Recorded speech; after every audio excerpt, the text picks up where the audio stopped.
Kamis karena beberapa hari kemarin saya ada kegiatan, jadi kita baru bisa kuliah di hari Kamis. Nah, kuliah yang akan dilakukan pada siang sore hari ini, jadi terkait dengan peran hormon pada pertumbuhan dan perkembangan. Oke, jadi mungkin ini sudah pernah melihat ya, harusnya sudah familiar di modul tumbuh kembang ini terkait dengan bagaimana proses pertumbuhan dan perkembangan itu. Nah, pertumbuhan ini pada anak-anak ya mulai dari pada saat di dalam kandungan, pada saat intrauterin sampai di akhir pubertas. Nah, ditandai dengan apa? Ditandai dengan adanya bertambahnya panjang skeleton.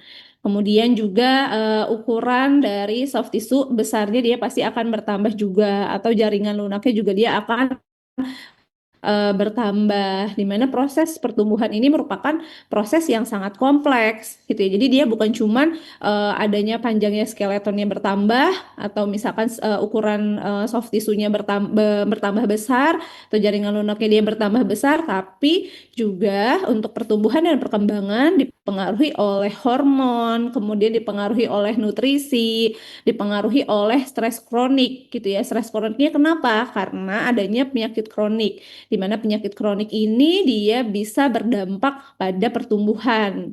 Dimana kalau misalkan stres kronik atau penyakit kroniknya ini dia tidak diobati, itu dia yang akan mempengaruhi proses pertumbuhan seseorang. Dan genetik juga bisa mempengaruhi proses pertumbuhan dan proses perkembangan.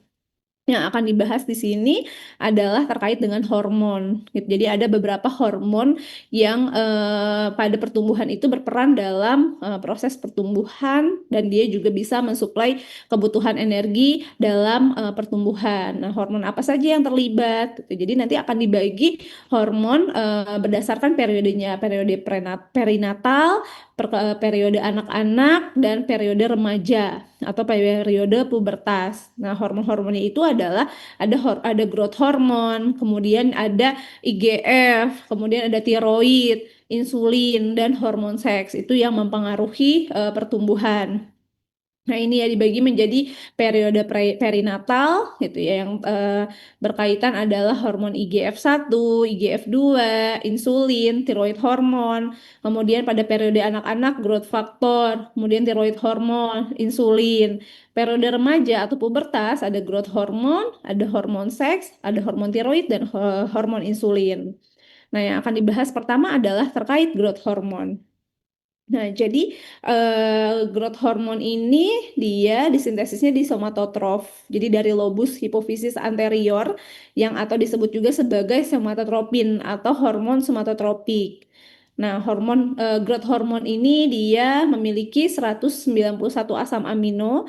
Dia dengan rantai lurus polipeptida, kemudian juga dia ada dua jembatan disulfida. Nah, growth hormone ini pada manusia itu secara struktural dia mirip dengan hormon prolaktin, di mana hormon prolaktin yang disintesisnya oleh laktotrof di lobus anterior. Dan dia juga secara struktural mirip dengan hormon human placental lactogen. Itu juga dia yang disintesisnya di plasenta.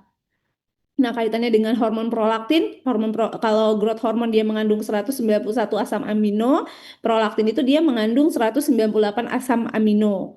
Kemudian juga ada polipeptida rantai lurus, tapi kalau misalkan pada prolaktin, itu dia ada 3 jembatan disulfida. Kemudian dia memiliki 75% homolog dengan growth hormone. Nah, sedangkan untuk yang human placental lactogen, itu dia mengandung polipeptida rantai lurus asam amino itu sama 191, dia juga memiliki 2 jembatan disulfida, dan dia homolog dengan growth hormonnya itu di 80%. Nah, sintesis dari growth hormone ini dia dipengaruhi oleh GHRH, growth hormone releasing hormone gitu ya. Nah, eh, Nah, jadi hormon pertumbuhan atau growth hormone ini dia disekresikan dalam pola pulsatil, di mana dia sekresinya itu terjadi kira-kira setiap 2 jam. Nah, sekresi terbesarnya itu growth hormone itu terjadi dalam 1 jam pada saat tahap tidur itu tahap 3 dan tahap 4 gitu. Jadi dia bukan yang pada saat dia baru tidur itu dia bisa disekresi, dia harus melalui tahap 3 dan 4-nya dulu. Kayak gitu. Nah, itu terjadinya itu dia yang paling besar itu terjadi selama kurang lebih 1 jam. Nah, tingkat dari sekresi hormon growth hormone ini dia tidak konstan. Jadi tingkat sekresinya itu dia terus-menerus meningkat dari pada saat dia lahir sampai anak usia dini gitu ya, selama masa kanak-kanak. Nah, selama masa kanak-kanak itu dia sekresinya akan tetap relatif stabil gitu. Nah, nanti pada saat usia pubertas, nah, growth hormone ini dia akan dia akan disekresikan itu dia sangat besar gitu ya, dimana dia bisa diinjus pada wanita itu dia diinjusnya oleh hormon estrogen, dan pada testosteron itu dia pada pria, pada anak laki-laki gitu. Jadi pada saat lahir memang ada growth hormone itu dia akan relatif stabil sampai masa kanak-kanak. Nah, nanti pada saat pubertas itu nanti akan ada lonjakan dari growth hormone. Nah, nanti setelah pubertas, yang tadi ya pada saat pubertas dia meningkat growth hormonnya karena adanya diindusnya oleh hormon estrogen dan testosteron. Nah, setelah pubertas nanti sekresinya itu dia akan turun ke tingkat yang stabil gitu. Nanti dia ke tingkat yang stabil, nanti pada saat dia sudah fase penuaan gitu, nanti laju sekresi hormon pertumbuhan itu akan turun ke tingkat yang paling rendah. Tuh. Nah, faktor-faktor yang bisa mempengaruhi sekresi dari hormon pertumbuhan itu kita lihat di tabel yang sebelah sini, tabel 9.4 ini.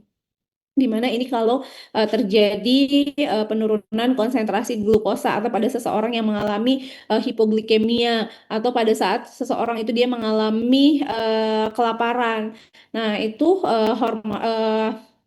faktor-faktor ini faktor-faktor ini yang bisa mempengaruhi sekresi dari hormon growth hormone ini gitu. Nah, di sini juga ada exercise, kemudian juga ada macam-macam bentuk stres ya, bentuk stres termasuk trauma, kemudian ada demam, kayak gitu. Itu juga bisa mempengaruhi sekresi dari growth hormone. Nah, jadi yang paling tinggi itu tingkat sekresi hormonnya pada saat masa pubertas, dan yang paling rendah itu pada saat seseorang sudah mengalami eh, penuaan atau sudah di menopause. Nah, gambar yang sebelah kanan ini di gambar 9.11 ini menunjukkan hubungan antara hipotalamus, kemudian pituitari anterior, dan target jaringan untuk hormon pertumbuhan atau growth hormone, di mana sekresi dari growth hormone ini oleh pituitari anterior atau hipofisis anterior itu dia dikendalikan oleh 2 jalur dari hipotalamus, di mana dia satu stimulasinya itu dia berasal dari GHRH, growth hormone releasing hormone, dan satu lagi dia untuk inhibisinya ini beda ya, ada yang inhibisi dan ada yang eksitasi. Untuk yang inhibisinya itu dia dipengaruhi oleh somatostatin atau kita kenal sebagai SRIF atau somatotropin release inhibiting factor. Nah, kita yang pertama adalah GHRH dulu. Jadi GHRH ini dia bekerja langsung pada somatotrof somatotrof di pituitari anterior, di mana ini dia dapat menginduksi transkripsi dari gen growth hormone. Jadi dia bisa merangsang kedua sintesis, dan dia bisa merangsang sintesisnya, dan dia bisa merangsang sekresi dari growth hormone. Jadi di awal mula aksi pada somatotrof ini, GHRH ini dia akan berikatan dengan reseptor di membran kemudian dia yang dihubungkan melalui protein GS. Nanti ada gambar secara biokimia gitu ya. Dia nantinya ada kaitannya dengan protein GS untuk terkait dengan adenyl siklase dan fosfolipase C. Jadi GHRH itu dia nantinya akan merangsang sekresi dari growth hormone untuk dengan memanfaatkan CAMP dan CA2 plus sebagai second messengernya nanti di sini. Nah, kemudian somatotrof, somatostatin atau SRIF ini juga dia disekresikan juga oleh hipotalamus. Jadi dia bekerja juga pada somatotrof untuk dia bisa menghambat atau menginhibisi pertumbuhan dari sekresi growth hormone. Nah, somatostatin ini dia dapat menginhibisi pertumbuhan dari sekresi hormon growth hormone ini di mana dia yang akan menghalangi gitu ya atau dia menginhibisi si GHRH ini di somatotrof. Nah, jadi somatostatin ini dia akan mengikat reseptor di membrannya, kemudian nanti digabungkan dengan adenyl siklase juga sehingga menghambat pembentukan CAMP. Jadi akan terjadi penurunan dari sekresi hormon pertumbuhan. Jadi dia menghambatnya itu kan si GHRH itu tadi karena adanya dia CAMP ada second messenger gitu ya itu dia bisa mensekresikan hormon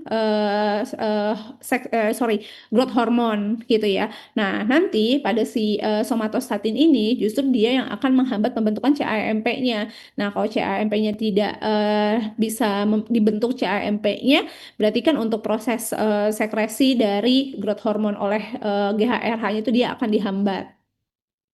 Nah, di sini terdiri dari ada 3 loop umpan balik ya. Gitu. Jadi ada yang pertama itu adalah GHRH ini dia dapat menghambat sekresinya sendiri. Nanti dia akan memberikan feedback negatif ke hipotalamus. Kemudian nanti hipotalamus ini oh ya GHRH menghambat sekresinya sendiri. Kemudian nanti ada somatomedins atau IGF ini dia yang merupakan adanya produk sampingan dari aksi growth hormone di jaringan target ini. Jadi nanti target tisunya ini dia akan mensekresikan somatomedin, di mana somatomedin ini dia yang akan memberikan feedback negatif ke anterior pituitary dan nantinya juga somatomedin ini dia yang akan memberikan ini dia yang akan feedback negatif ya, tapi dia juga akan memberikan feedback positif nih ke hipotalamus. Jadi baik pada growth hormone dan somatomedins itu dia dapat merangsang sekresi somatostatin oleh hipotalamus gitu. Jadi dia memberikan efeknya itu adalah kalau somatomedin ke hipotalamus itu dia memang memberikan feedback positif. Nah, feedback positif itu untuk menghasilkan apa? Hipotalamus menghasilkan somatostatin. Jadi dia kerjanya di somatostatin. Somatostatinnya diperbanyak sekresinya oleh hipotalamus supaya si somatostatin ini dia akan menginhibisi jalur GHRH yang terkait dengan CAMP tadi. Gitu kalau misalkan somatosmedin ini dia ke anterior pituitary gitu ya supaya walaupun memang ada GHRH-nya dia diinhibisi nih oleh somatomedin. Jadi dia tidak mensekresikan growth hormone lagi. Itu nah growth hormone itu sendiri pun selain somatomedin dia juga akan memberikan feedback positif ke hipotalamus untuk mensekresikan somatostatin. Gitu.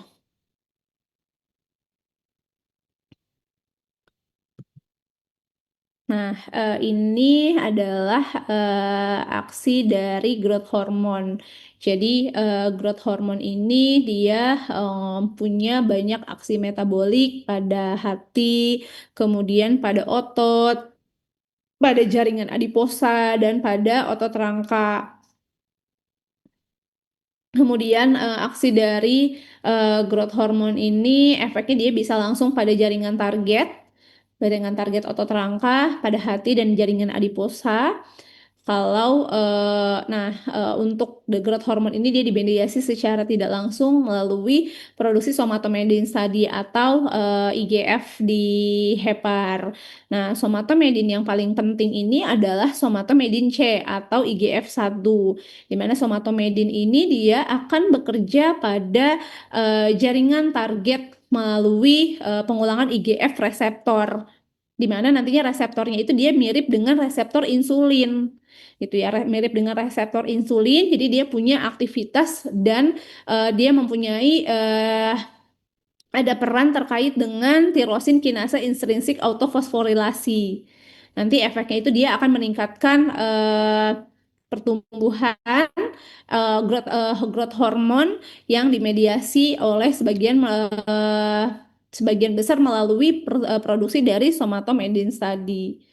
Itu jadi dia nanti kaitannya dengan dia reseptornya sama dengan reseptor insulin sehingga dia akan meningkatkan pertumbuhan dari growth hormone yang dimediasinya oleh siapa? Oleh si somatomedins ini.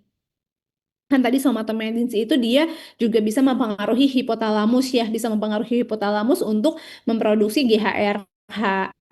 Tapi somatomedins itu sendiri pun dia bisa mempengaruhi hipotalamus untuk mensekresikan tadi ya somatostatin. Nah, kemudian aksi dari growth hormone ini yang pertama itu adalah terkait dengan efek diabetogenik. Jadi growth hormone ini dia bisa menyebabkan resistensi insulin, di mana dia juga bisa menurunkan ambilan dari glukosa dan dia juga bisa menurunkan pemanfaatan oleh jaringan target seperti otot dan jaringan adiposa. Nah, efek ini dia disebut sebagai diabetogenik gitu ya. Kenapa? Karena dia bisa menghasilkan peningkatan dalam darah itu, jadi konsentrasi glukosanya itu dia dalam darah dia dapat meningkat. Nah, jadi seperti yang terjadi saat misalkan insulinnya kurang atau jaringan itu dia resisten terhadap insulin. Misalkan pada seseorang yang mengalami diabetes mellitus. Nah, growth hormone ini juga dia bisa meningkatkan lipolisis pada jaringan adiposa. Nah, konsekuensinya adalah terkait dengan efek metabolik ini, growth hormone ini juga dia bisa menyebabkan peningkatan dari kadar insulin, gitu ya. Jadi pada efek diabetogenik ini growth hormone dia bisa menyebabkan resistensi insulin dan dia bisa juga menyebabkan menurunnya ambilan glukosa dan pemanfaatan oleh jaringan target. Jaringan targetnya apa? Jaringan target itu otot dan jaringan adiposa. Nah, kenapa dia disebut sebagai diabetogenik? Karena dia dapat meningkatkan konsentrasi glukosa di dalam darah gitu ya, dia bisa meningkatkan peningkatan konsentrasi glukosa di dalam darah. Jadi pada saat seperti pada saat terjadinya saat insulin seseorang itu kurang atau pada kondisi diabetes mellitus lah. Kalau kondisi diabetes mellitus kan dia resistensi insulin, insulinnya kurang atau jaringan itu dia resisten terhadap insulin. Nah, di organ yang lain, tadi kan dia di otot dan di jaringan adiposa. Di organ yang lain itu, growth hormone ini dia bisa meningkatkan proses lipolisis pada jaringan adiposa. Nah, sehingga growth hormone ini dia bisa menyebabkan adanya peningkatan kadar insulin pada darah. Seperti itu. Nah, kemudian yang kedua adalah adanya peningkatan sintesis protein dan pertumbuhan dari organ. Jadi pada hampir semua organ, growth hormone ini dia dapat meningkatkan penyerapan dari asam amino dan dia dapat merangsang sintesis DNA, RNA, dan protein.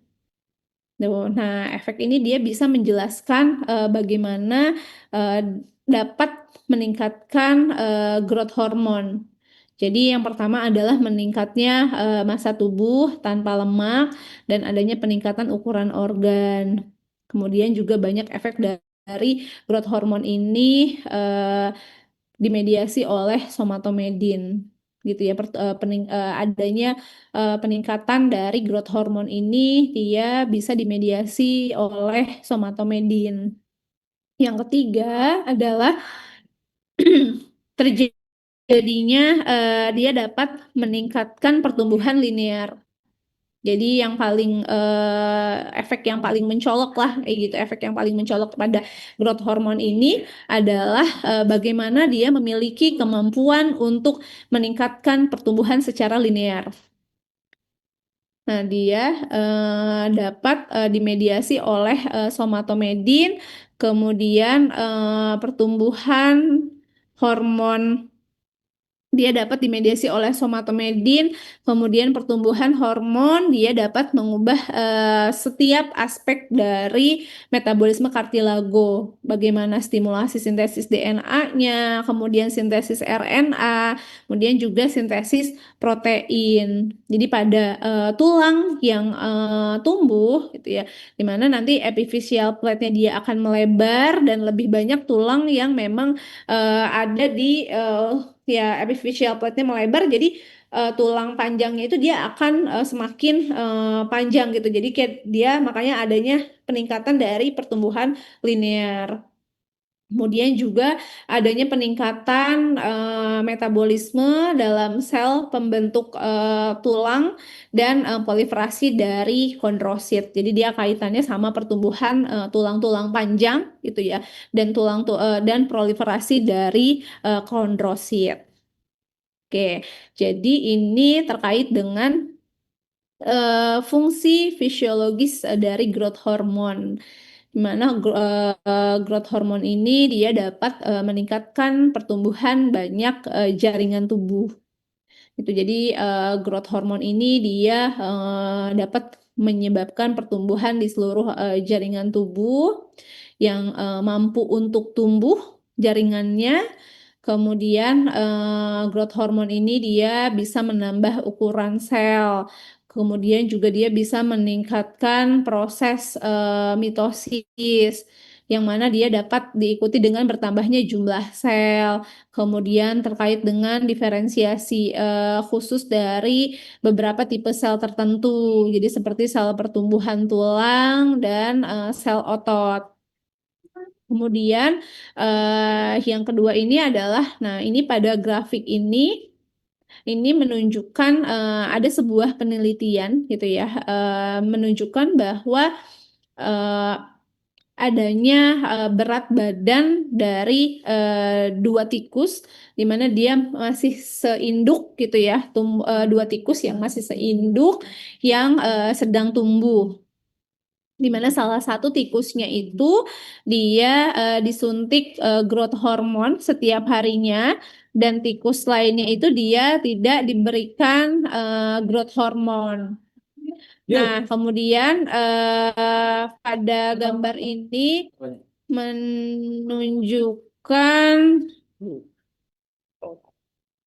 pada gambar ini menunjukkan bahwa adanya peningkatan dari pertumbuhan pada tikus yang diberikan disuntikan growth hormone. Seperti itu nih kita lihat nih berat badannya pada tikus yang memang dia tumbuh secara normal gitu ya, berat badannya dia akan konstan.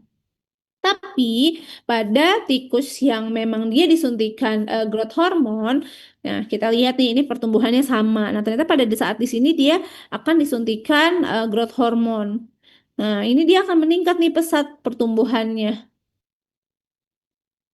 gitu. Oke, nah terkait dengan fungsi fisiologis yang lain, di mana tadi ya hormon growth hormone ini dia punya beberapa efek metabolik seperti adanya kecepatan sintesis proteinnya meningkat, kemudian juga mobilisasi asam lemak dari jaringan lemaknya juga dia bisa meningkat, kemudian dia juga dapat meningkatkan asam lemak bebas di dalam darah. Kemudian juga dia dapat meningkatkan penggunaan asam lemak untuk sumber energi.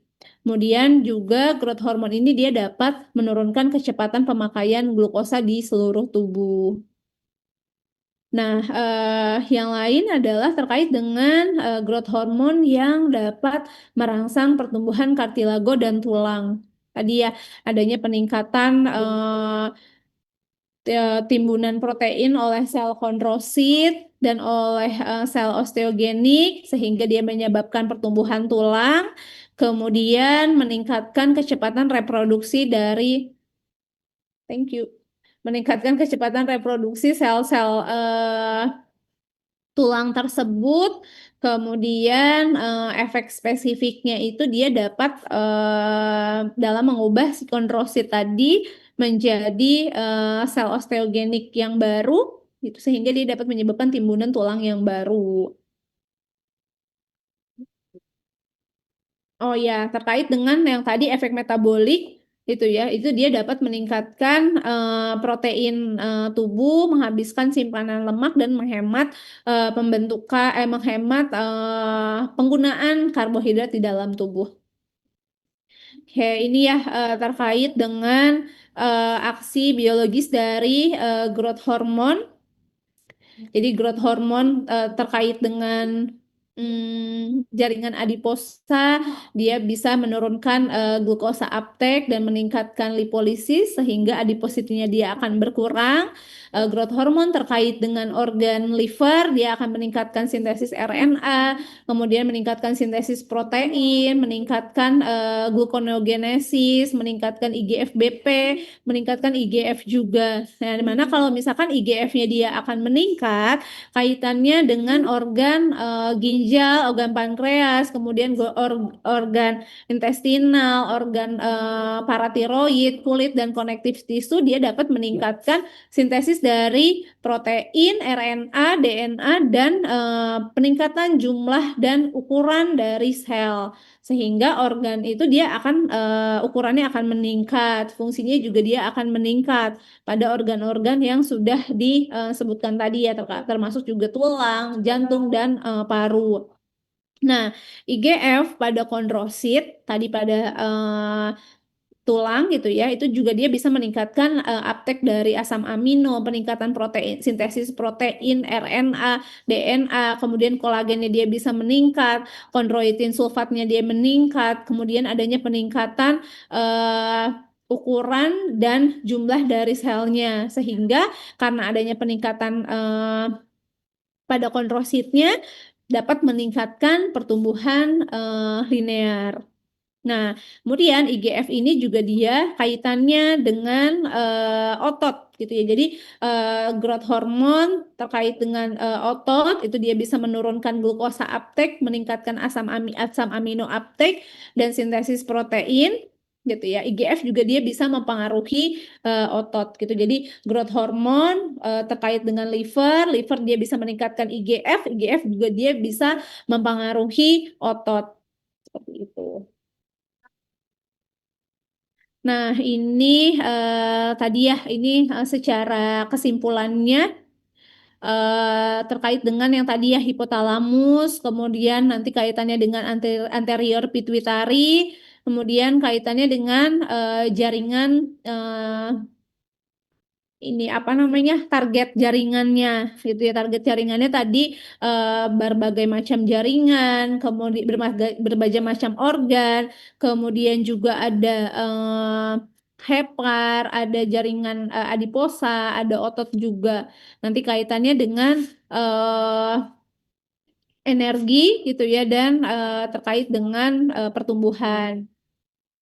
Nah, bagaimana sih kontrol dari growth hormone itu? Nah, growth hormone ini dia diregulasinya itu kan tadi oleh dua peptide ya, disekresikan oleh hipotalamus yaitu GHRH dan somatostatin atau GHIH. Nah, GHRH ini dia akan menstimulasi hipofisis anterior tadi ya, di mana nantinya dia yang akan merilis growth hormone.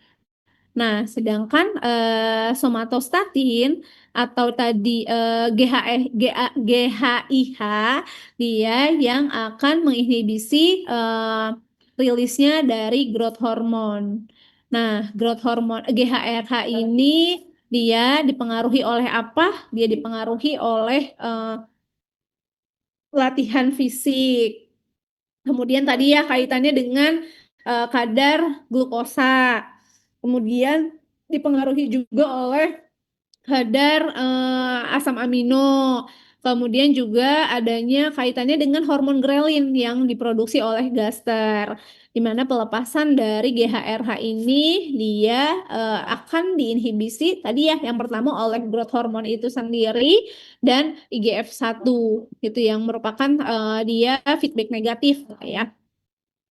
Nah, kemudian hormon growth hormone ini dan IGF-1 ini juga dia yang akan menstimulasi somatostatin sehingga dia dapat menghambat pelepasan dari growth hormone. Nah, balik lagi ke growth hormone ini dia akan berikatan dengan reseptornya di hati, kemudian dia yang akan mengaktifasi jalur pensinyalan di mana dia yang akan memproduksi IGF-1. Nah, IGF-1 ini dia yang nantinya akan masuk ke sirkulasi, kemudian dia yang akan berikatan dengan protein binding IGF-BP sampai nanti dia ke sel targetnya di mana nanti IGF-1 ini dia bisa berikatan dengan sel reseptornya. Nah, ini ya tadi peran growth hormone pada pertumbuhan. Jadi dia bisa secara langsung di sel target, kemudian juga dia secara tidak langsung dia melalui IGF-1. Jadi IGF-1 tadi kan dia bisa diproduksi di berbagai jaringan. Dia bisa diproduksi oleh otot, bisa diproduksi juga oleh tulang, di mana nantinya dia eh, diproduksinya itu dia secara autokrin dan secara parakrin. Nah, nantinya juga growth hormone ini dia berperan dalam sintesis protein gitu ya. Jadi ada terkait dengan pertumbuhan linear di lempeng epifisis. Growth hormone ini juga dia secara langsung mempengaruhi kondrogenesis pada lempeng epifisis. Nah, bagaimana sih peran IGF-1 pada lempeng epifisis? Itu jadi dia berperannya itu dalam proliferasi dan maturasi kondrosit di zona proliferasi dan hipertrofi IGF-1.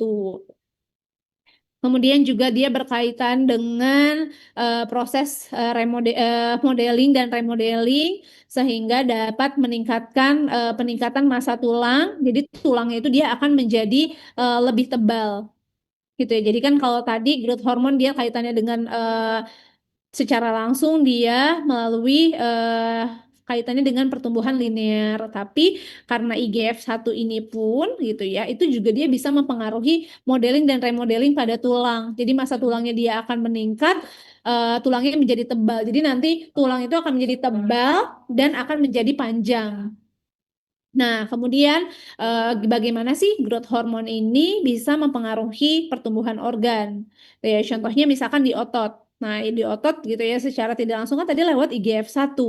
Nah, IGF-1 dia akan mengaktifasi jalurnya, kemudian dia nanti akan menghasilkan protein-protein di mana nantinya IGF-1 ini dia menghasilkan uptake dari memfasilitasi uptake asam amino, contohnya aktin dan miosin ya, asam aminonya itu dia untuk uptake-nya itu dia aktin miosinnya ke otot, di mana nantinya dia akan digunakan untuk pembentukan otot, sehingga ukuran otot itu dia akan menjadi lebih besar. Itu terkait dengan growth hormone. Nah, selanjutnya adalah hormon insulin. Nah, jadi hormon insulin ini dia mungkin sudah pada tahu ya, dihasilkannya itu dia oleh sel beta pankreas, di mana hormon insulin ini dia perannya dalam mempertahankan kadar glukosa di dalam darah. Kemudian insulin ini juga dia ternyata berperan dalam pertumbuhan. Nah, ini bagaimana mekanisme seluler yang mendasari terkait dengan sekresi insulin oleh sel beta pankreas. Gitu. Jadi dia terkait dengan respon terhadap adanya peningkatan konsentrasi glukosa darah yang merupakan pengendali utama dari sekresi insulin. Jadi sel beta pankreas ini dia punya banyak transporter glukosa. Jadi dia punya banyak transporter glukosa yang mana dia dapat memungkinkan laju masuknya glukosa yang sebanding dengan konsentrasi darah dalam kisaran fisiologis. Nah, begitu glukosanya itu dia ada di dalam sel, glukosanya itu dia masuk ke dalam sel, glukosa itu dia dapat difosforilasi menjadi glukosa 6 fosfat oleh glukokinase. Nah, proses fosforilasi ini dia dianggap sebagai mekanisme utama terkait dengan penyesuaian jumlah insulin yang disekresikan ke eh, kadar glukosa darah. Nah, nantinya glukosa 6 fosfat ini kemudian dia yang akan dioksidasi sehingga membentuk ATP. ATP-nya akan mengalami peningkatan di mana dia yang dapat menghambat saluran dari kalium sel yang sensitif terhadap ATP. Nah, adanya penutupan saluran kalium ini dia dapat mendepolarisasi membran sel gitu ya. Ingat ya, proses terjadinya potensial aksi. Itu ya kan kaliumnya dia kanalnya itu dia akan tertutup gitu kan. Kaliumnya kanalnya akan tertutup sehingga terjadi proses depolarisasi gitu. Dia mendepolarisasi membran sel. Nah, dengan demikian dia yang akan membuka kanal dari kalsium gitu ya. Karena terjadinya depolarisasi, ingat kanal kalsium dia akan terbuka. Jadi kalsium itu dia bisa masuk ke dalam sel. Kalsium bisa masuk ke dalam sel gitu ya karena adanya perubahan tegangan dari membran sehingga kalsium itu dia dapat merangsang fusi dari vesikel. Dari fusi dari vesikel yang mengandung insulin. Kemudian nantinya insulin ini dia yang akan mengalami eksositosis. Jadi insulin itu dia akan keluar gitu ya. Insulin akan keluar sekresi insulin ke dalam cairan ekstrasel itu dia melalui eksositosis. Nah, kemudian adanya terkait dengan nutrisi lain seperti asam amino tertentu. Itu juga dia bisa dimetabolisme oleh sel beta untuk meningkatkan kadar ATP intrasel sehingga dia dapat merangsang sekresi dari insulin. Itu. Nah, kemudian ini faktor yang mempengaruhi sekresi dari insulin, gitu ya. Jadi pada di sini kita lihat pada gambar adanya peningkatan konsentrasi glukosa pada darah. Nah, itu kan kaitannya dengan, oh ternyata kadar glukosa darahnya dia meningkat nih, gitu ya. Kontrol utamanya seperti apa? Nah, sel beta pankreas ini dia yang akan mensekresikan insulin. Efeknya apa? Efeknya adalah terjadi penurunan glukosa darah. Kemudian juga terjadi penurunan lemak di darah. Terjadi penurunan sintesis asam amino. Terjadi peningkatan simpanan protein dan terjadi peningkatan energi. Nah, kemudian adanya peningkatan dari asam amino di dalam darah ini, di mana dia juga dimetabolisme oleh sel beta pankreas ini, sehingga dapat meningkatkan kadar ATP di intrasel. Nah, kalau ATP intraselnya meningkat, jadi dia dapat merangsang sekresi dari insulin. Nah, kemudian terkait dengan GLP-1 dan GIP, gastric inhibitory peptide, itu dia merupakan hormon inkretin, itu ya hormon inkretin yang mana dia dihasilkan oleh sel-sel di ileum dan yayinum sebagai respon terhadap konsumsi nutrisi, di mana inkretin ini dia akan berjalan melalui sirkulasi menuju sel beta pankreas. dan dia dapat mencapai sel beta pankreas persis sebelum glukosa pertama itu dia diabsorpsi. Nah, sehingga efeknya itu apa? Dia dapat melepaskan insulin sebagai antisipasi, itu ya, sebagai antisipasi karena ada makanan yang diabsorpsi. Nah, hormon gastrointestinal yang lain itu dia yang dapat memperbanyak sekresi insulin itu adalah kolesistokinin dan gastrin. Nah, kemudian terkait dengan aktivitas parasimpatis. Jadi aktivitas adanya stimulasi parasimpatis ini kaitannya dengan neurotransmitter asetilkolin, di mana asetilkolin itu kan dia reseptornya itu adalah reseptor muskarinik. Reseptor muskarinik dia yang dapat meningkatkan kadar kalsium di intrasel.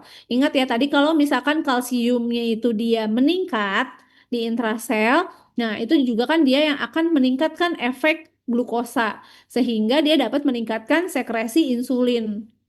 Itu kan tadi karena adanya proses depolarisasi, nah kalsiumnya itu memang sebetulnya pada saat dia glukosanya banyak, memang kalsium itu kan dia memang akan masuk ya ke intrasel.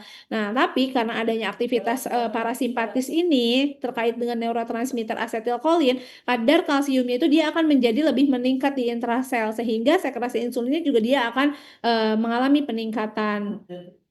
Nah, kemudian ternyata selain stimulasi parasimpatis, stimulasi simpatis juga dia bisa mempengaruhi, bisa untuk simpatis itu dia bisa menghambat, justru menghambat sekresi dari insulin. Misalnya, pada seseorang yang mengalami stres. Seseorang yang mengalami stres itu dia ada input dari simpatisnya itu dia akan ke endokrin pankreas itu dia akan meningkat, di mana dia dipicu oleh katekolamin. Katekolamin yang dihasilkan oleh medula adrenal, yaitu adalah epinefrin dan norepinefrin. Di mana epinefrin dan norepinefrin ini dia yang dapat menghambat sekresi insulin dan dia yang dapat mengubah metabolisme menjadi gluconeogenesis untuk memberikan sumber energi tambahan pada sistem saraf dan otot skeletal.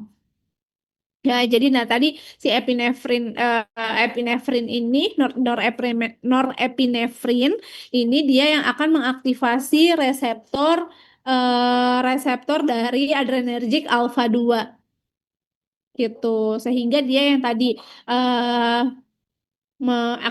meningkatkan aktivitas simpatis sehingga dia dapat menghambat sekresi dari insulin. Itu terkait dengan hormon insulin.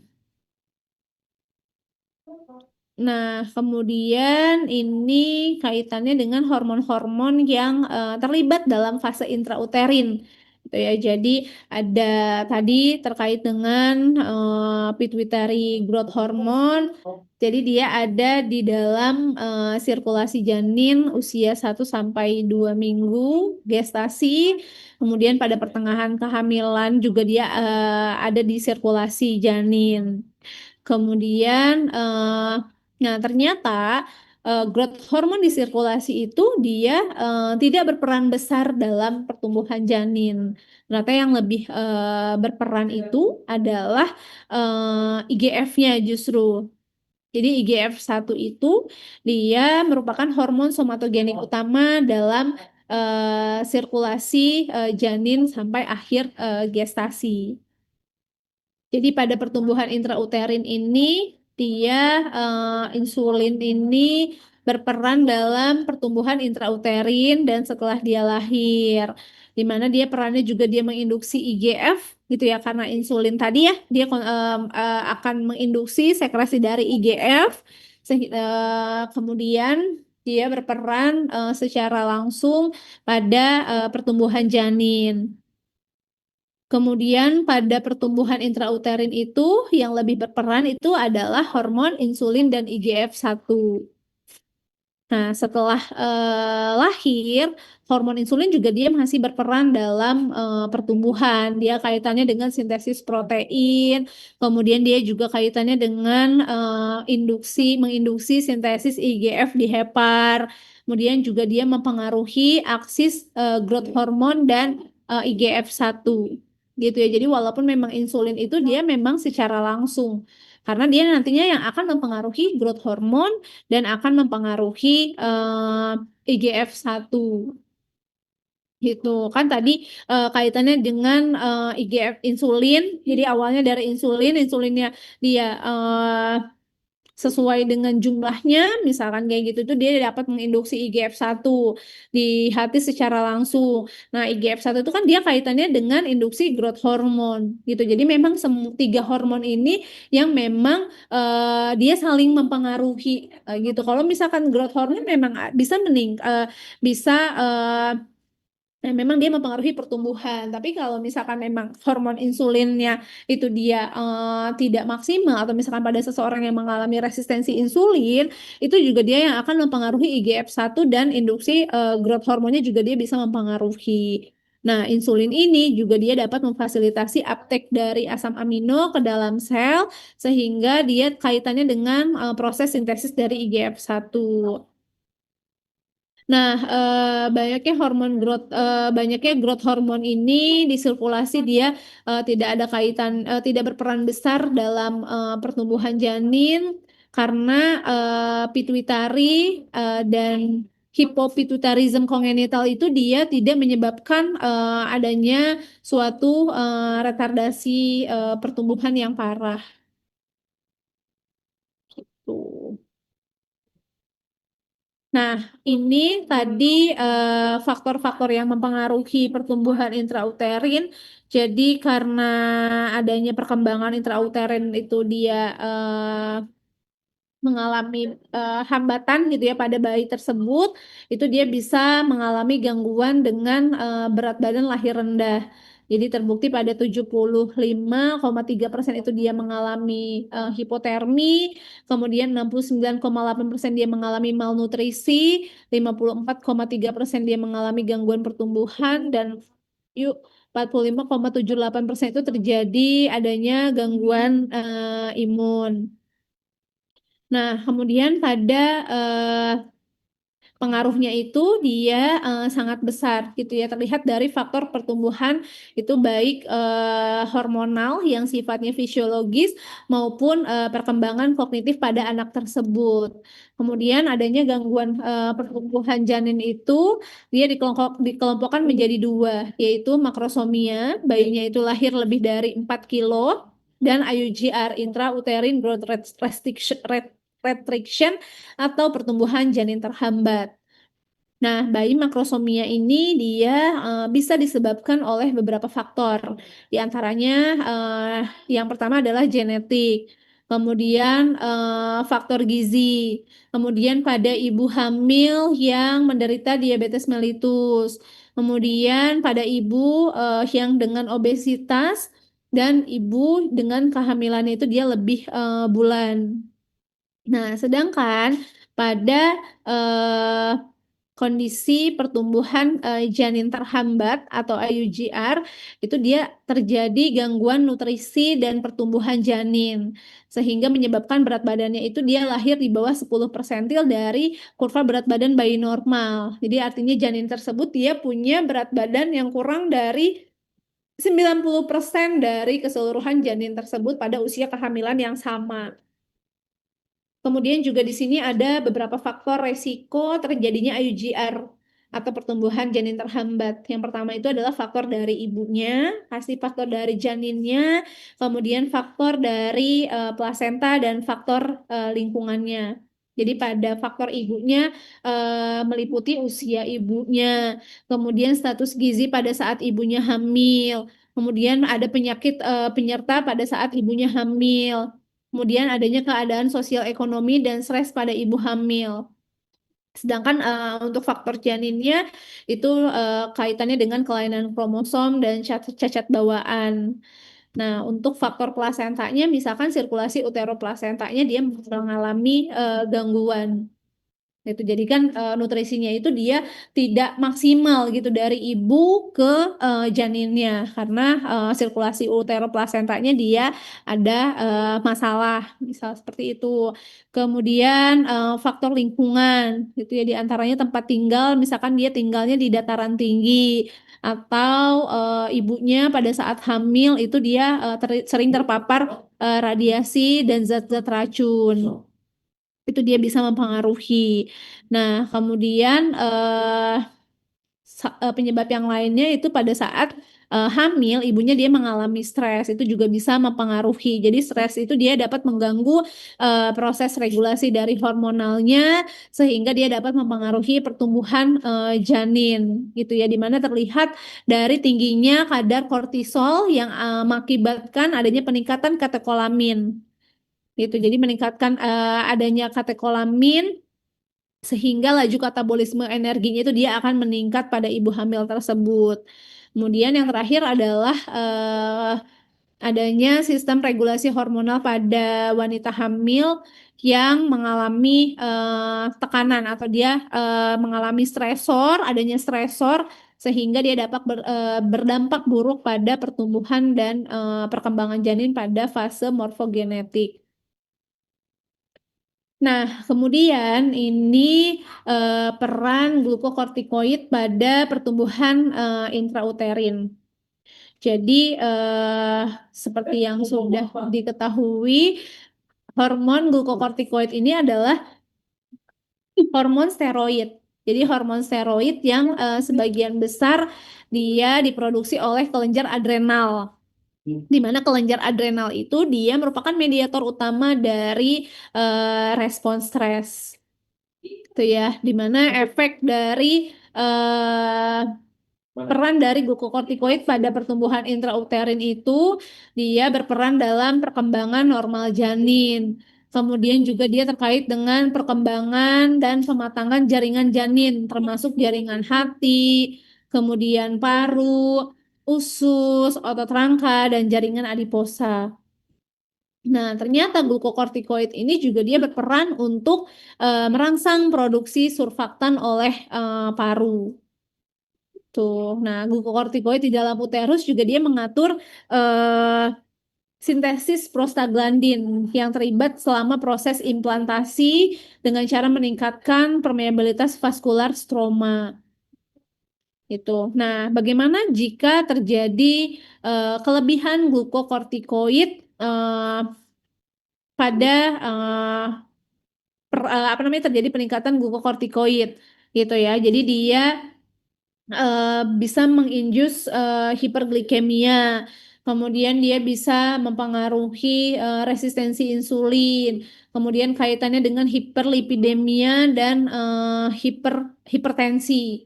Di mana glukokortikoid itu kan dia perannya untuk menekan ekspresi fibronektin dan laminin.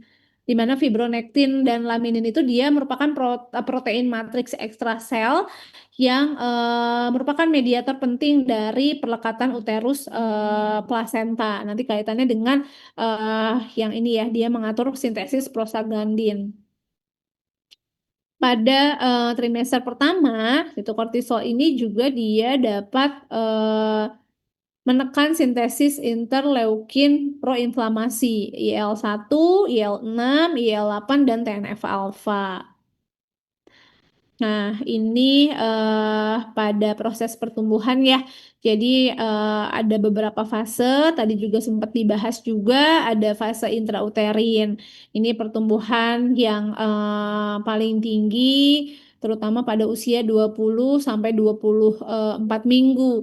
Ini dia akan bertambahnya itu 2,5 cm per minggu gitu ya. Yang terlibat tadi hormonnya ya IGF-1 dan insulin. Nah, habis itu si janinnya lahir gitu ya, ada proses namanya fase infan. Nah, ini pertumbuhan di awal si anaknya itu dia sudah lahir gitu ya, itu dia akan terjadi peningkatan 25 cm per tahun. Nah, kemudian nanti pada usia infant dan toddler ini biasanya dia akan terjadi pertumbuhan 6 sampai 8 sentimeter per tahunnya. Nah, kemudian di sini dia pertumbuhannya itu dia akan mengalami dia akan menetap dulu. Dia akan menetap. Nah, kemudian pada fase pubertas nih. Jadi pada fase pubertas di sini dia akan meningkat. Nah, pada saat anak nih 2 sampai 11 tahun itu dia akan pertumbuhan itu dia akan menetap. Nah, kemudian pada fase pubertas di sini nanti akan terjadi lonjakan pertumbuhan. Jadi pada perempuan itu dia akan sampai 20 sampai 25 cm, pada pria itu 25 sampai 30 cm. Nah, di sini kaitannya dengan hormon reproduksi yang berperan pada fase pubertas. Makanya terjadi pertumbuhan linear tadi. Nah, jadi onset pada fase pubertas itu beda antara perempuan dan laki-laki. Kalau perempuan itu dia lebih cepat pada usia 11 tahun, laki-laki itu di 13 tahun. Nah, nanti pada akhir fase pubertas ini akan terjadi penutupan lempeng epifisis. Di sini pertumbuhan tingginya itu dia akan terhenti, di mana dia yang akan menandakan pertumbuhan itu dia telah selesai. Karena lempeng epifisisnya dia sudah menutup gitu. Nah, pada fase pubertas gitu ya. Jadi pubertas itu masa di mana alat reproduksi dewasa dan reproduksi itu dia menjadi possible gitu ya. Dia ditandai dengan adanya eh, perkembangan karakteristik seksual sekunder, kemudian pematangan gonad, kemudian dia juga dapat pencapaian kapasitas reproduksi.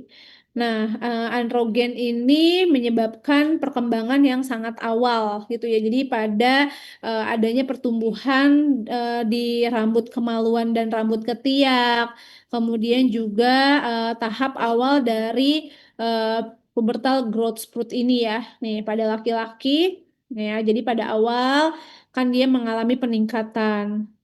Nah, ini postnatal growth spurt ini. Nah, pada usia 2 sampai 11 tahun, ini dia akan menetap nih pertumbuhannya. Nah, makanya pada saat pubertas tuh dia lonjakannya itu terjadi lonjakan. Pada perempuan kan tadi usianya di 11 tahun. Dia langsung meningkat. Laki-laki juga dia nanti langsung akan meningkat di usia 12 sampai 13 tahun. Nah, nanti dia ada kaitannya dengan growth hormone dan IGF-1. Nah, kemudian ini kaitannya dengan pubertas tadi. Jadi awal pubertas itu dengan sesuai dengan usia tulang atau usia biologisnya. Pada perempuan itu pada saat usia 11 tahun, pada laki-laki itu 13 tahun. Nah, kemudian dia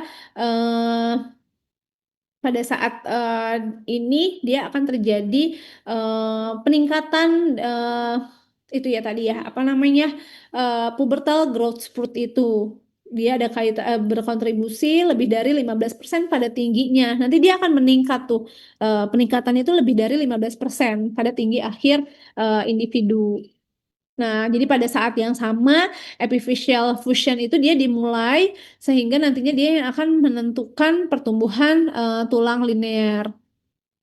Kemudian pada saat pubertas pun jadi selain pertumbuhan linear itu dia akan adanya terjadi perkembangan karakteristik seksual sekunder. Itu nanti terkait dengan eh, androgen adrenal atau adrenarche dan steroid gonad yaitu testosteron dan seledik pada pria dan produksi dari estradiol ovarium pada wanita. Nah, produksi steroid gonad itu dia dirangsang oleh sekresi dari gonadotropin dan hipofisis. Sedangkan pada masa pubertas itu akan terjadi peningkatan sekresi LH dan FSH, terutama pada malam hari. Di mana LH dan FSH ini dia yang akan bertanggung jawab atas aktivasi gonad adanya aktivasi dari gonad. Sehingga adanya peningkatan sekresi gonadotropin itu dia dapat dideteksi gitu. Jadi sebelum 24 jam sebelum 24 jam itu kalau misalkan kita lakukan pemeriksaan gonadotropin itu dia dapat dideteksi tuh sebelum adanya tanda-tanda fisik pubertas terlihat. Kemudian tanda awal pubertas itu dia biasanya adalah pada wanita gitu ya dan pada wanita itu dia perkembangan payudara itu awalnya. Awal terjadi perkembangan payudara, kemudian pada laki-laki itu terjadi pembesaran dari testis. Meskipun ada beberapa variasi fisiologis, perkembangan pubertas ini dia biasanya berlangsung selama 23 sampai 4 tahun gitu ya. Di situ nanti terdiri dari adanya rangkaian peristiwa yang biasanya berlangsung dalam urutan-urutan yang dapat diprediksi. Nah, pada perempuan menarche itu dia dianggap sebagai adanya penanda akhir dari pubertas pada anak perempuan. Jadi awalnya itu dia adanya perkembangan payudara dan penanda akhir dari pubertas itu pada seseorang anak perempuan yang mengalami menarche. Sedangkan pada anak laki-laki, pembesaran testis itu dia diikuti dengan peningkatan kecepatan pertumbuhan dan pembentukan dari sperma, produksi dari sperma itu ya. Nah, ini kaitannya dengan GnRH ya. Sorry, ini itu proses hormon terkait dengan nah ini kaitannya dengan neuron GnRH. Jadi neuron dari GnRH ini adalah dia berperan dalam permulaan pubertas. Jadi neuron GnRH ini dia eh, levelnya itu gitu ya. Jadi dia berkembangnya itu di plakot olfaktorius. Kemudian dia bisa bermigrasi ke arah hipotalamus selama masa gestasi. Nah, kemudian pubertas itu dia dimulai dengan ini nih pada saat prenatal nih level dari neuron GnRH-nya itu dia rendah gitu ya. Postnatal, prenatal dia meningkat, kemudian postnatal dan childhood dia dalam rendah gitu ya kondisi level hormonnya. Kemudian pada saat pubertas itu dia dimulai dengan adanya sekresi dari GnRH, dari neuron-neuron dari neurotransmitter GABA dan NMDA. Itu ya. Jadi GnRH, kemudian adanya GABA dan NMDA juga eh, terkait dengan proses pubertas.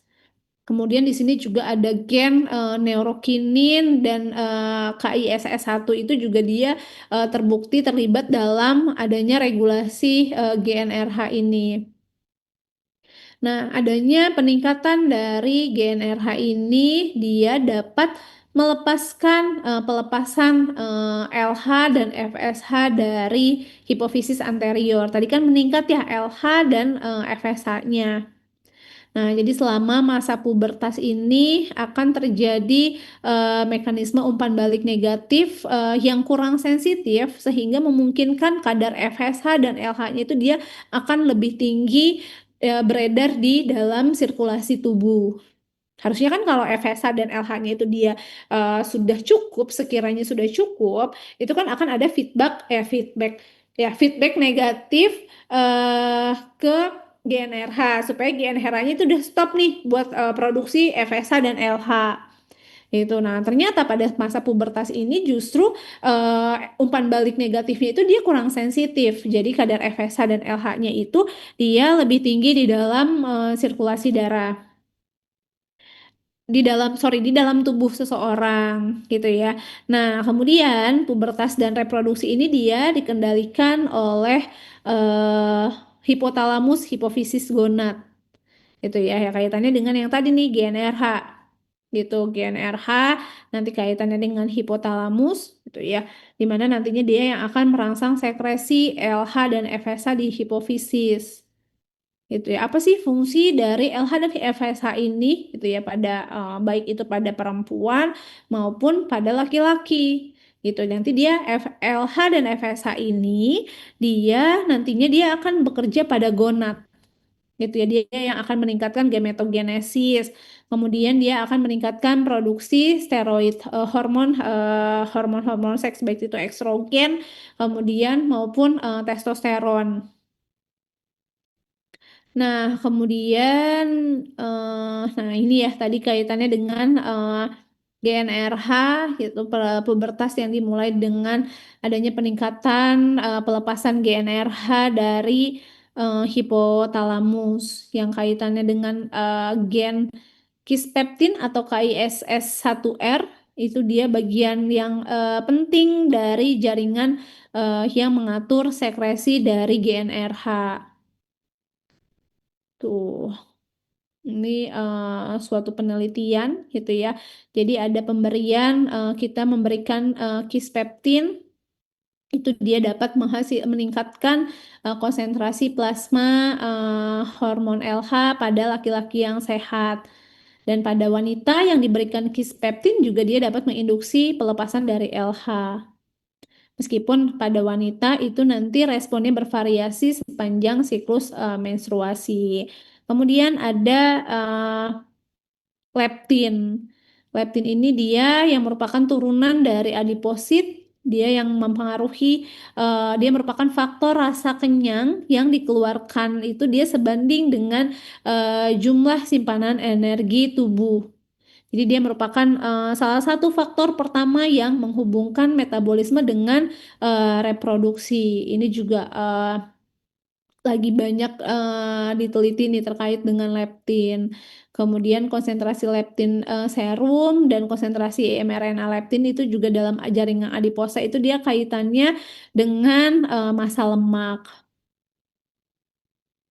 Jadi pada seseorang gitu ya yang dia mengalami resistensi leptin gitu ya, ada sebuah penelitian gitu yaitu pada orang yang obesitas itu dia justru terjadi resistensi leptin gitu. Makanya dia nanti yaitu tadi dia yang akan mempengaruhi energi seseorang tersebut gitu. Nah, oke, ini sebuah penelitian. Nanti kalian bisa kalau misalkan tertarik bisa mencari lebih lanjut terkait dengan eh, tadi ya GNRH dipengaruhi oleh em, leptin, kemudian juga adanya grelin yang dia bahkan bisa menginhibisi GNRH. Oke.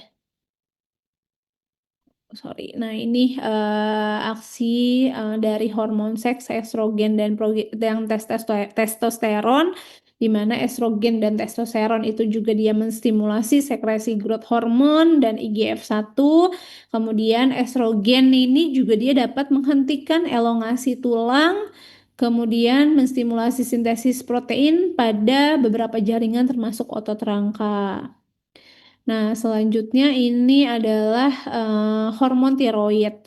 Jadi hormon tiroid ini sesuai dengan namanya, dia diproduksi oleh kelenjar tiroid, kemudian dia diregulasi oleh hipotalamus dan hipofisis anterior, di mana hipotalamus ini nanti dia yang akan melepaskan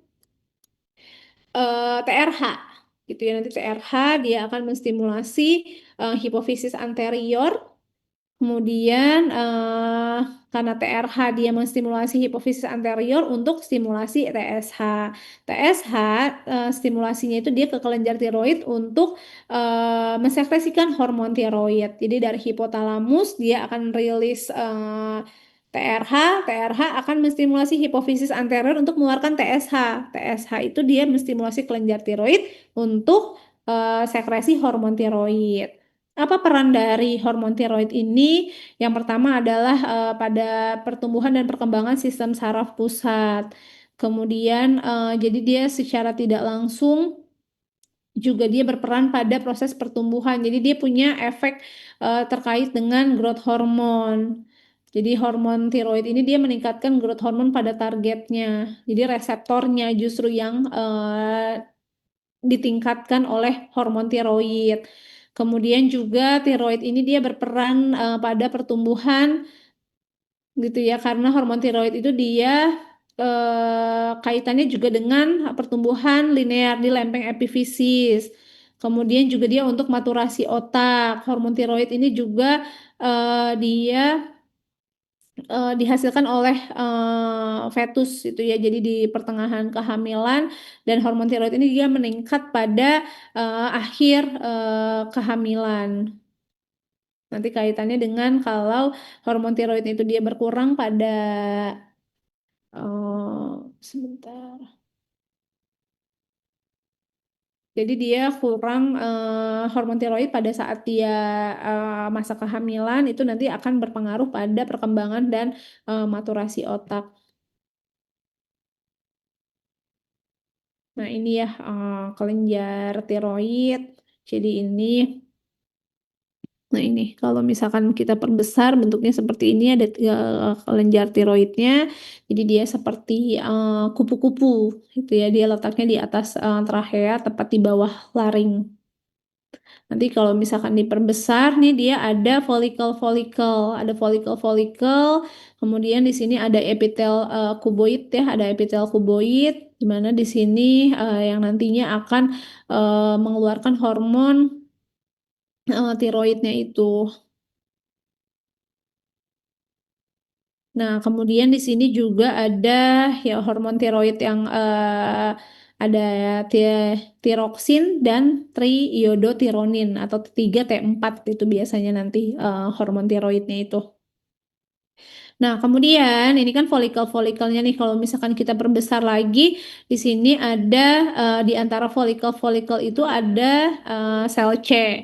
Nah, jadi sel C ini dia akan mengeluarkan hormon kalsitonin. Nah, kalsitonin ini dia yang akan berperan dalam metabolisme kalsium.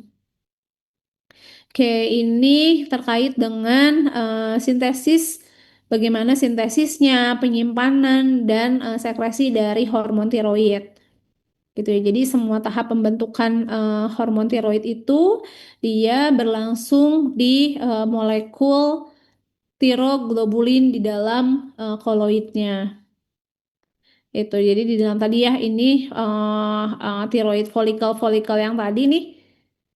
Nah, ini yang kayak yang bulat-bulat ini ya kalau misalkan kita perbesar, nah dia seperti ini nih. Ini tiroid folikel. Tiroid folikel ini dia jadi semua tahapan hormon tiroid ini dia berlangsung di molekul tiroglobulin di dalam koloid. Di mana tiroglobulin ini dia diproduksi oleh kompleks Golgi retikulum endoplasma sel folikel tiroid. Ini tiroid folikular selnya. Kemudian yang pertama ini adalah adanya iodid.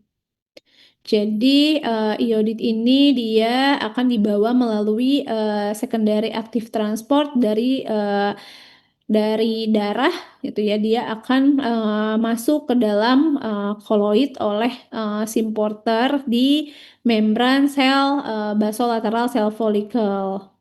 Nah, setelah iodidnya itu dia masuk di dalam sel folikel, nanti iodid ini dia akan dioksidasi menjadi bentuk aktif.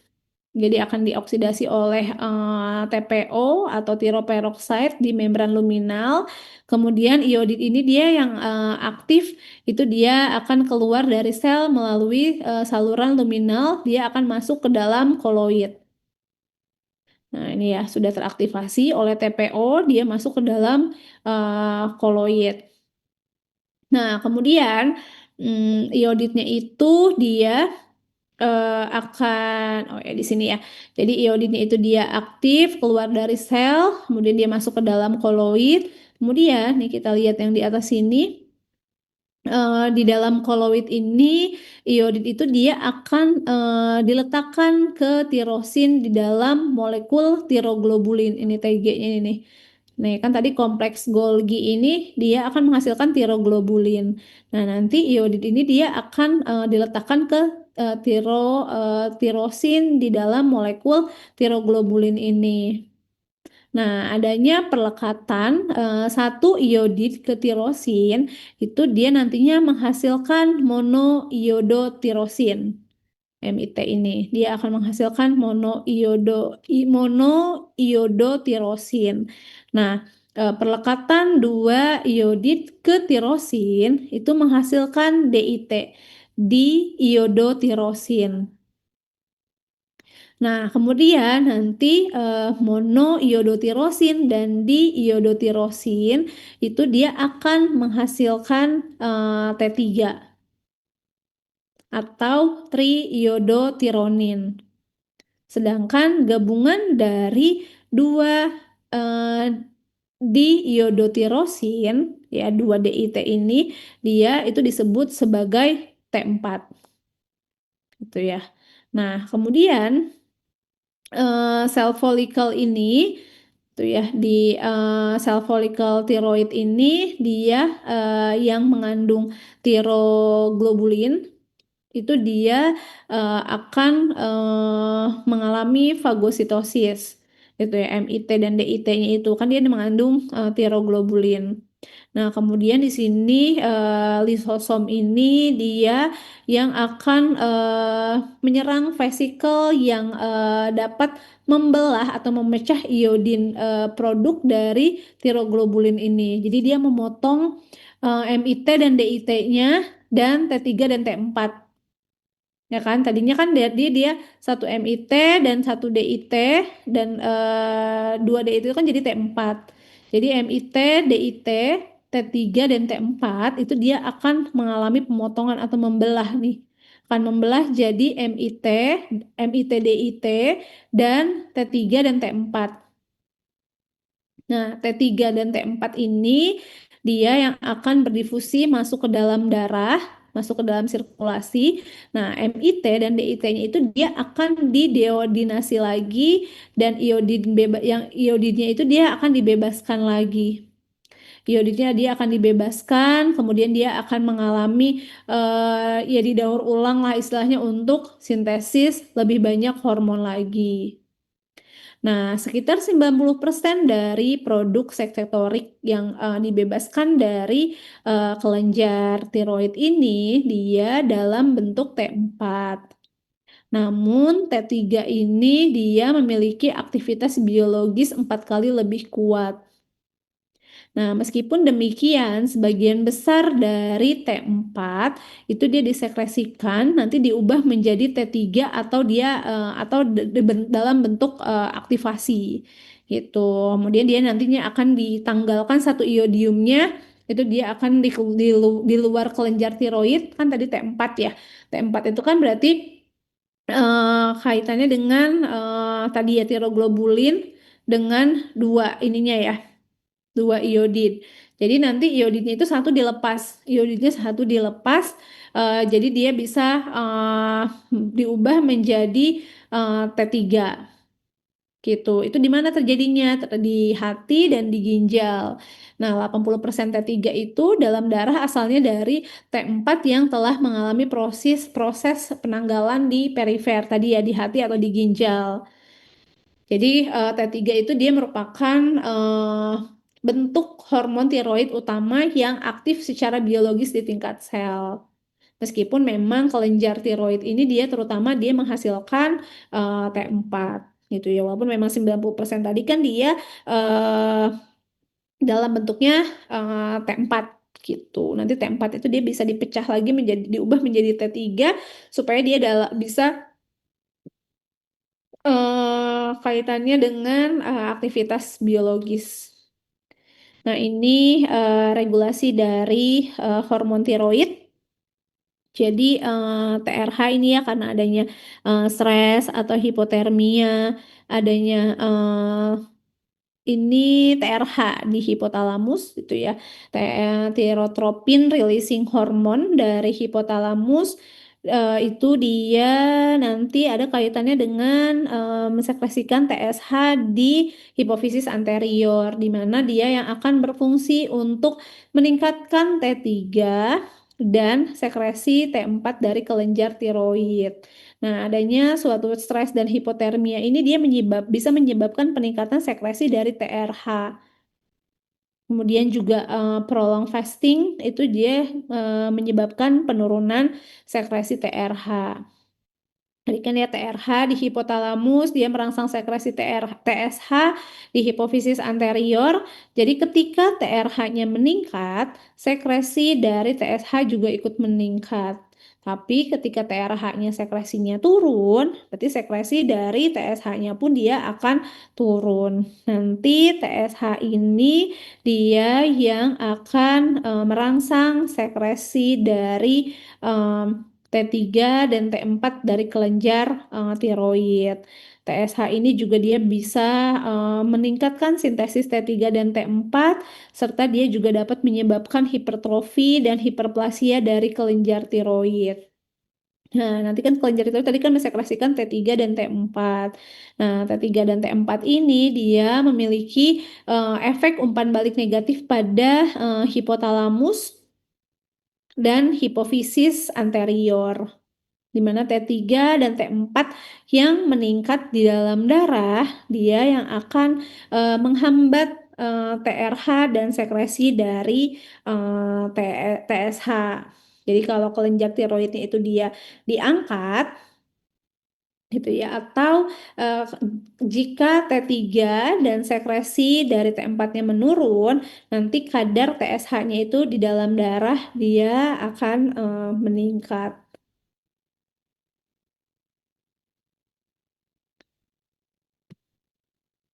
Nah, ini juga sama ya regulasi dari hormon tiroid, sama seperti yang dijelaskan sebelumnya.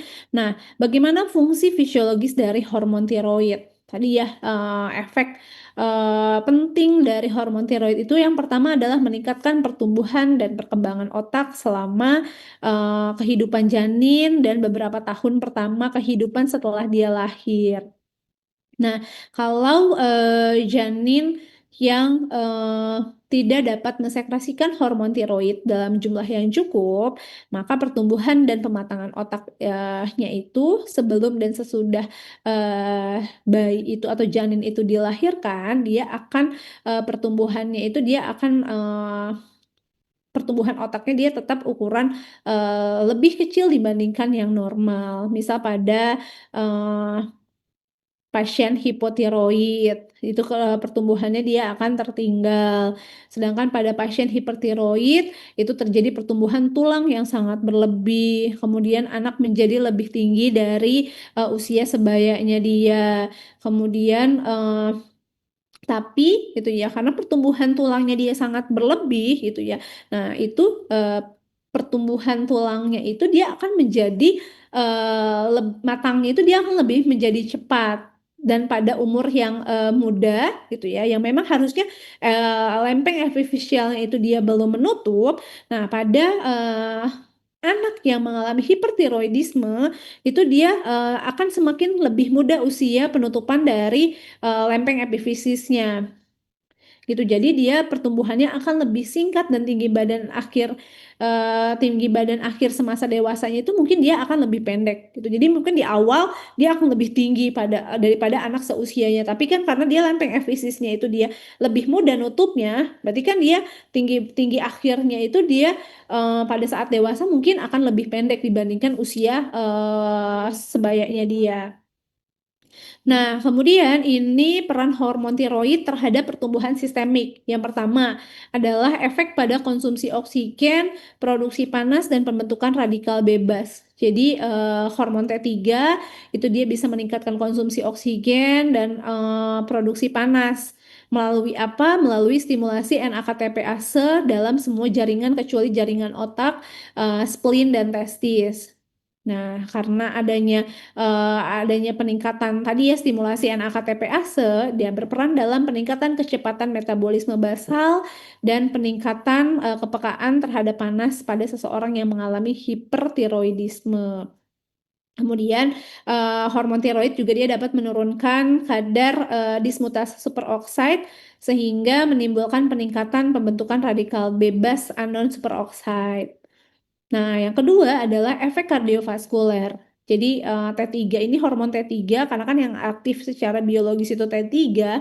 Jadi T3 ini dia merangsang transkripsi dari rantai beta alfa miosin dan dia menghambat rantai beta miosinnya. Nah, di mana dia memperbaiki kontraktilitas otot jantung. T3 ini juga dia meningkatkan transkripsi dari CA2 plus ATPase dalam retikulum endoplasma, di mana dia yang akan meningkatkan kontraksi diastolik jantung, kemudian meningkatkan reseptor beta adrenergic, kemudian meningkatkan konsentrasi protein G. Dengan demikian hormon tiroid ini dia punya efek inotropik dan kronotropik terhadap jantung. Ketiga adalah efek simpatis. Jadi karena tadi ya reseptor beta adrenergic dalam otot jantungnya dia meningkat, kemudian dalam otot skelet dan jaringan adiposa juga dia dapat dia meningkat. Kemudian juga hormon tiroid ini dia bisa memperbesar aksi dari katekolamin pada pasca reseptor. Yang keempat adalah efek pulmoner. Jadi hormon tiroid ini dia mempertahankan dorongan hipoksia dan hiperkapne normal pada pusat pernafasan. Jadi pada seseorang yang mengalami hipotiroidisme berat itu akan terjadi hipoventilasi. Nah, kadang seseorang tersebut dia memerlukan bantuan ventilasi. Kemudian efek yang selanjutnya adalah efek hematopoietik. Jadi hormon tiroid ini dia meningkatkan kandungan 23 di fosfogliserat eritrosit sehingga terjadinya peningkatan disosiasi O2 hemoglobin dan dia dapat meningkatkan penyediaan O2 jaringan karena adanya efek hematopoietik tadi. Efek selanjutnya pada sistem gastrointestinal gitu ya. Jadi pada gastrointestinal dia dapat merangsang motilitas usus sehingga dapat menimbulkan peningkatan motilitas dan diare pada hipertiroid dan memperlambat transit usus serta konstipasi pada hipotiroid. Jadi kalian ingat pada seseorang yang mengalami hipotiroid berarti kan pertumbuhannya pasti akan menjadi lebih lambat gitu ya. Jadi pada gastrointestinal nih contohnya pada hipotiroid justru malah yang harusnya motilitas ususnya dia bergerak normal karena hipotiroid, jadi dia motilitas ususnya dia akan berkurang. Nah, makanya kalau misalkan seseorang yang mengalami motilitas ususnya berkurang, pasti dia untuk eh, apa namanya untuk defekasinya dia akan mengalami konstipasi. Nah, sebaliknya pada orang yang mengalami hipertiroidisme gitu ya, karena dia hiper, pertumbuhannya dia akan menjadi lebih cepat, berarti kan motilitasnya dia akan meningkat. Kalau motilitasnya meningkat gitu ya. Nah, pada saat kalian nih misal seseorang itu dia bisa mengalami diare pada kondisi hipertiroid. Misalkan pada saat kalian kondisi yang sekarang nih habis makan pedas gitu ya itu kan cairan ususnya itu motilitasnya dia akan bergerak lebih cepat. Motilitas bergerak lebih cepat, otomatis penyerapannya dia akan menjadi di eh, kolon gitu ya. Itu kan harusnya dia terjadi penyerapan air dan elektrolit. Nah, karena motilitasnya terlalu cepat, jadi nggak sempet tuh si ususnya itu untuk mengalami absorpsi gitu ya, mengambil airnya atau elektrolitnya yang harusnya dia kotorannya mengalami bentuknya solid gitu ya, karena motilitasnya cepat, jadi dia akan jadi diare gitu. Nah, kemudian eh, terkait efek skeletal. Jadi hormon tiroid itu dia bisa merangsang peningkatan penggantian tulang, kemudian meningkatkan resorpsi tulang dan pembentukan tulang. Nah, pada hipertiroid itu dia dapat menimbulkan osteopenia, kemudian hiperkalsemia, hiperkalsiuria, dan peningkatan ekspresi hidrosipolin urin. Selanjutnya adalah efek neuromuskular. Nah, efek neuromuskular ini terjadi peningkatan kecepatan kontraksi dan relaksasi otot, di mana untuk perkembangan dan fungsi normal dari susunan saraf pusat dan hiperaktivitas pada hipertiroid. Yang terakhir terkait dengan efek pada lipid dan metabolisme karbohidrat. Jadi pada seseorang yang mengalami hipertiroidisme itu dia dapat meningkatkan gluconeogenesis dan glikogenolisis di hati. Kemudian dia akan meningkatkan sintesis dan degradasi kolesterol dan peningkatan lipolisis. Sebaliknya pada hipotiroidisme berarti kan kebalikannya. Gluconeogenesisnya berkurang, glikogenolisisnya dia juga menurun, sintesis dan degradasi kolesterolnya juga dia turun, lipolisisnya juga dia mengalami penurunan. Nah, ini terkait dengan peran hormon tiroid pada diferensiasi dan maturasi sel neuron. Jadi secara khusus di sistem saraf pusat, jadi dia menunjukkan efek langsung pada proliferasi sel, diferensiasi neuronal dan dendritiknya. Gitu ya. Jadi ini bisa dibaca nanti terkait dengan maturasi sel neuron. Ini juga sama ya peran tiroid pada diferensiasi dan eh, maturasi sel neuron. Oke, selanjutnya adalah hormon reproduksi, gitu ya, terkait dengan estrogen dan testosteron.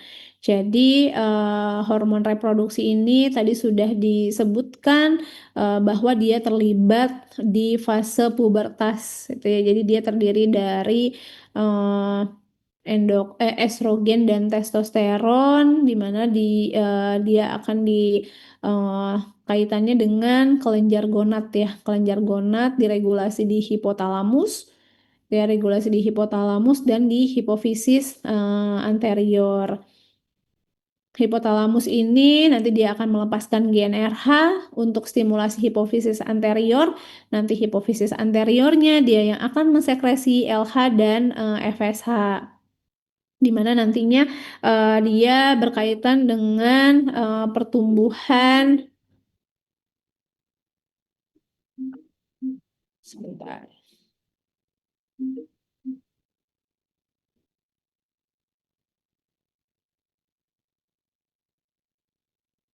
Oke.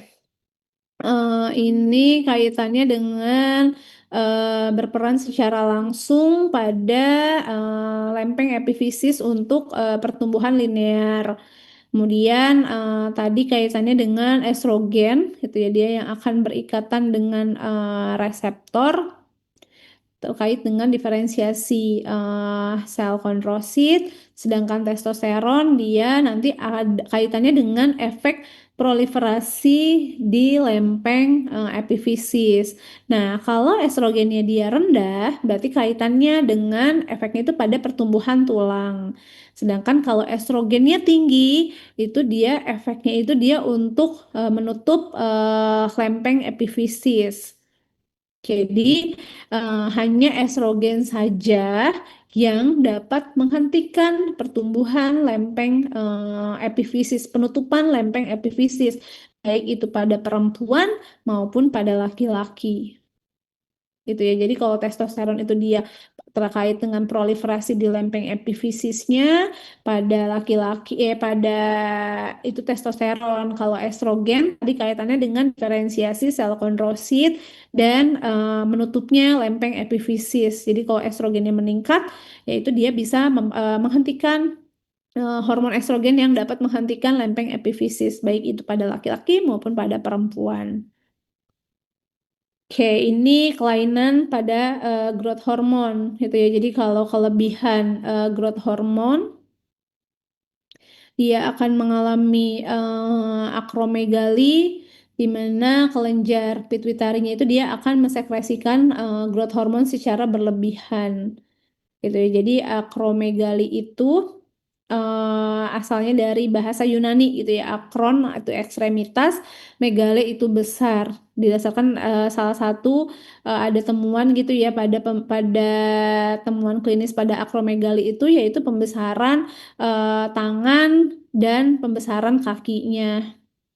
Jadi sebagian besar sih 98% kasus akromegali itu dia ternyata karena adanya tumor di hipofisis. Jadi dia karena adanya pertumbuhan ini apa produksi hormon growth hormonnya itu dia meningkat. gitu. Nah, kemudian tadi ya dua jenis tumornya itu ada tumor pituitari dan ada tumor non pituitari. Nah, gejalanya apa sih pada akromegali ini? Gitu ya. Nah, gejalanya itu kaki dan tangannya membesar. Kemudian struktur wajahnya ini dia akan berubah gitu ya. Struktur ukuran lidahnya dia akan lebih besar, hidungnya dia akan menjadi lebih besar, kemudian juga bibirnya akan menjadi lebih besar, giginya renggang, kemudian kulitnya berminyak. Kemudian juga terjadi kalau misalkan dilihat dadanya ada barrel chest, suaranya serak dan besar. Suaranya serak dan berat gitu tuh. Kemudian jantungnya juga biasanya membesar. Nah, gejalanya apa? Gejala lainnya keringat berlebih, kemudian dia sering kelelahan, sakit kepala, adanya kelemahan otot, kemudian juga nyeri sendi, gangguan penglihatan, dan lain-lain. Nah, kemudian kalau pada ini kondisi, jadi pada anak-anak gitu ya, yang remaja, pada anak dan remaja gitu ya, pada masa pertumbuhan itu kelainannya itu kalau dia peningkatan growth hormone itu akan mengalami gigantisme gitu. Jadi akromegali itu dia terjadinya itu biasanya pada orang yang sudah dewasa gitu, baru terlihat di dewasa. Kemudian pada anak-anak dan remaja itu dia biasanya terjadi gigantisme. Jadi pada anak yang gigantisme ini itu terjadi ketika mereka mengalami kelebihan growth hormone sebelum pertumbuhannya itu di lempeng epiphyseal plate-nya itu dia akan menyatu. Jadi sebelum akhir pertumbuhan. Nah, sedangkan kalau kekurangan growth hormone, nah dia akan mengalami dwarfism ini. Nah, kelebihan growth hormone kalau misal dia sebelum pubertas, ya ini anak menjadi lebih tinggi atau gigantisme. Nah, kalau misalkan kelebihannya itu dia setelah pubertas, itu dia akan meningkatnya tulang periostela, kemudian ada pembesaran ukuran organ. Nah, apa sih penyebab kelebihan dari growth hormone itu? Yang pertama adanya gangguan sekresi GHRH atau gangguan sekresi dari growth hormonnya itu sendiri. Nah, kalau misalkan GHRH-nya meningkat, growth hormone dan IGF-1-nya meningkat, itu dia akan terjadi perubahan kondisi fisik baik eksternal maupun internal. Eksternalnya apa? Pembesaran dan penonjolan di frontal, dahi. Kemudian tulang rahangnya itu dia akan mengalami prognatis. Kemudian adanya pembesaran tangan dan kaki. Nah, kalau internal tadi ya ada pembesaran jantung, kemudian sekresi growth hormone dan reseptor growth hormonnya dia akan berkurang. Kemudian ya. Kemudian di sini terkait dengan kalau kurangnya hormon tiroid itu dia disebut sebagai kreatinism gitu ya. Jadi beda sama kreatinism. Kalau kreatinism itu karena dia kurangnya growth hormone, yaitu nanti akan terlihat IQ-nya rendah. Seseorang yang mengalami retardasi mental itu dia bisa karena adanya kekurangan hormon tiroid atau adanya defisiensi dari iodium. Nah, ini ya terkait dengan patofisiologi dari dwarfism. Jadi terkait dengan jalur endokrin, ada sitokin proinflamasi, kemudian dikaitannya dengan adanya mekanisme parakrin dan jalur intrasel. Dia lebih apa namanya lebih kecil. Nah, sedangkan kalau kreatinism itu dia keadaan yang disebabkan oleh hipotiroidisme yang ekstrim pada waktu bayi dan anak yang ditandai dengan adanya kegagalan pertumbuhan. Nah, kreatinism itu dia dibagi menjadi dua, ada yang endemik dan ada yang sporadik. Jadi kalau yang endemik itu dia biasanya digunakan untuk bayi yang lahir pada daerah yang asupan iodiumnya itu dia rendah gitu. Jadi dia kelainan karena adanya kekurangan iodium yang berat pada masa fetal. karena adanya gangguan akibat kekurangan iodium. Tanda klinisnya apa? Bisa terjadi retardasi mental, posturalnya pendek, muka dan tangan itu dia tampak sembab, bisa adanya tuli sensori neural atau adanya kelainan neurologis lainnya. Patogenesisnya seperti apa? Ya karena adanya kerusakan otak derajat berat akibat defisiensi iodium selama masa fetal. Ya tadi kan sudah dibahas ya fungsi dari hormon tiroid itu seperti apa. Nah, sedangkan untuk yang kreatinisme sporadik itu dia dikenal dengan hipotiroid kongenital. Jadi etiologinya itu dia bukan karena defisiensi iodium, tapi kelenjar tiroid janinnya itu dia gagal dalam memproduksi hormon tiroid. Apa manifestasi klinisnya? Bisa terjadi hipotermia, bisa mengalami cyanosis perifer, bisa mengalami ekstremitas dingin, kemudian ada gangguan makan, distensi abdomen, seorang bisa muntah atau bisa konstipasi, kemudian bisa mengalami gangguan neuromuskularnya hipotonia, kemudian seorang mengalami letargi. Kemudian juga setelah 3 bulan itu tampak gambaran kreatinisme sporadik klasik, di mana suaranya itu dia akan menjadi lebih berat dan perau. Kemudian lidahnya dia akan membesar. Kemudian dia bisa mengalami hipoplasia hidung atau nasoorbital. Kulitnya juga dia bisa mengalami kasar, bisa terjadi hernia umbilikalis, kemudian refleks tendonnya dia menurun. Nah, kreatinism sporadik ini atau hipotiroid kongenital itu dia kita bisa screening pada saat bayi tersebut ya lahir itu kita bisa melihat screening dari hipotiroid kongenital. Oke, mungkin itu yang bisa saya sampaikan. Ada pertanyaan?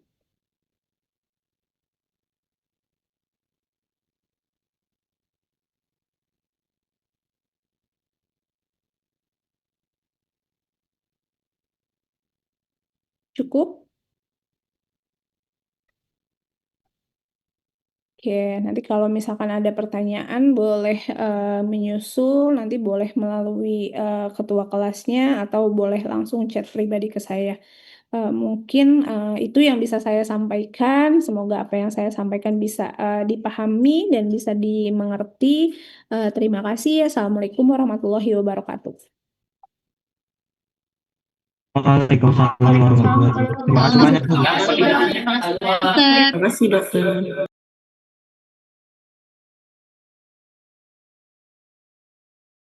Gontor, Gontor. Dani tidur. Bu Caca. Dani tidur, Dani. Udah,